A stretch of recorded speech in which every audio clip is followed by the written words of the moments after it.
பாத்தீங்கன்னா செம்ம குவாலிட்டி ப்ராடக்டா இருக்கு. ரொம்ப லைட் வெயிட், நிறைய வெயிட்னா சொல்ல முடியாது, நல்ல லைட் வெயிட் இது.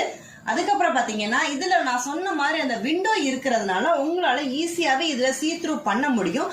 நெக்ஸ்ட் பாத்தீங்கன்னா இதுல வந்து நான் சொன்ன மாதிரியே ரோல் டாப், ஒரு ஸ்லைட் பண்ணா போதும் உள்ள போயிடும். ஸோ அவன்ல இருக்கிற மாதிரி மாடல்ல கொடுத்துருக்காங்க. இந்த இடத்துல பாத்தீங்கன்னா உங்களுக்கு தெரியும். ஸோ உள்ள வந்து நம்ம நிறைய ஸ்டோர் பண்றதுக்குலாம் இல்ல, அளவா ஸ்டோர் பண்ணிக்கலாம். கொஞ்சம் கொஞ்சம் நீங்க என்ன வைக்கிறீங்களோ அந்த மாதிரி இதுல வச்சுக்கலாம். ஸோ ஃப்ரூட்ஸ் மெயினா பாத்தீங்கன்னா இந்த வின்டர் சீசன் சம்மர் சீசன் எல்லாருமே நமக்கு இந்த அந்த ஃப்ரூட் ஃபிளைஸ் அந்த பழத்தோட கொசுகள் வரும், அந்த ரொம்ப தொல்லையா இருக்கும். பாத்தீங்கன்னா டேபிளே கொஞ்சம் அசிங்கமான மாதிரி இதுக்குள்ள வச்சு நம்ம வைக்கும் போது பாத்தீங்கன்னா அந்த ஃப்ரூட் ஃபிளைஸ் வர்றதுக்குலாம் சான்ஸ் இல்லை, வேற இன்செக்ட்ஸ்லாம் போகாது. ஸோ இதுல பாத்தீங்கன்னா வென்டிலேஷனுக்கு ஒரு ஹோல் கொடுத்துருக்காங்க. ஸோ ப்ராடக்ட்ஸ் எல்லாமே ஃப்ரெஷ்ஷாக தான் இருக்கும். பின்னாடியும் பாத்தீங்கன்னா உங்களுக்கு